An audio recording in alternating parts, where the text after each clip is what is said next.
So what's up, everybody? Talking OTC, going over a little investment stuff I got here. Gonna talk about why I invest in the OTC and not a big boy stock. Yes, OTC is risky and it is a double-edged sword, but it is a key way to start with a little and build a portfolio that can benefit you in a big boy stock. So OTC, you get return on investment.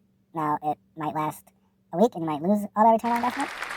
It might not. It might go a little longer. It's a risky investment and it's a double-edged sword. It's very good and it's very bad. With that being said, when I started with $500, I played about 10 different OTC stocks: CBDD, AABB, GAXY, oh, there was a lot, MTRR, SPOM, what else? There was a bunch. And they all did good, but I sold because it's OTC, it's risky, it's a double-edged sword. So some I sold early, some went even higher after I sold, but others I sold on the way down, sold on the way up. It was all over the place, but I locked in some profits, and I built up from 500 to like 2,000.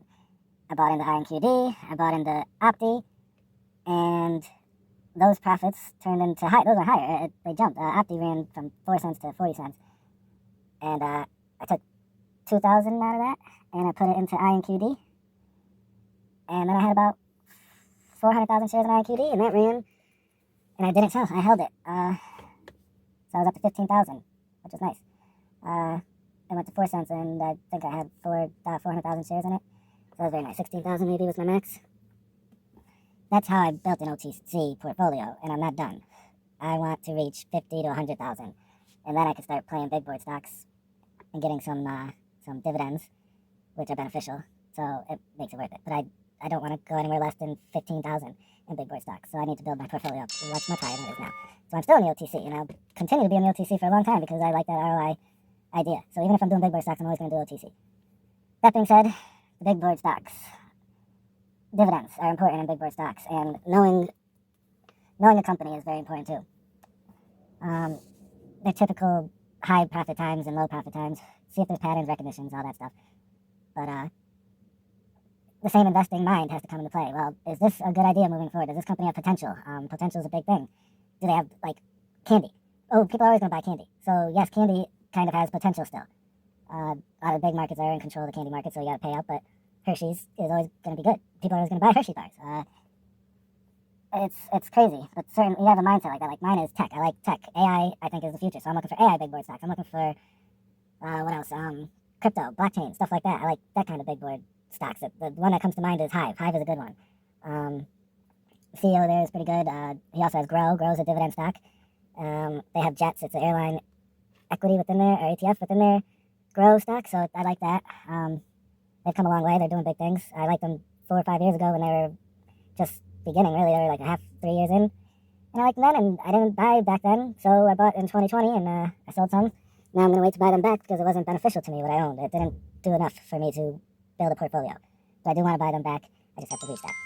OTC, it's INQD. That's my go-to. I love the CEO, Leslie Boxer. It's an up-and-coming hemp company. They have a letter of intent with election partners. 60-day mark is coming up April 11th. And then we have a 10Q coming out in May and a 120-day letter of intent coming out in June. Looking good. I like that. We should acquire a hemp company within there too, so that's coming down the road. FinCan is another one that we're looking to merge and do a partnership with, a JV, a joint venture. That's going to be good if we can get that done too within the next year or two. Plus, medical. INQD is looking into the medical, CBD, marijuana. They just passed a bill to make it where companies can get a license to study marijuana, and that would give them a green light to get product. And Leslie Boxer has a lot of connections, so I'm hoping he can work those connections and it'll help his company here. That's the goal. That's the big goal. WDLF is another one I like in the OTC. CEO is Kentep. He's a good-looking CEO. He has a podcast. Sounds pretty good. Everything coming out of his mouth sounds very good. They're an interesting stock. Check them out.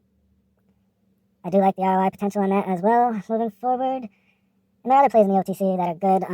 Whatever you own in the OTC, if you know your stock well enough, hopefully you know when it's due and what's due, and that's just the thing about the OTC. It's a double-edged sword, so know your stock.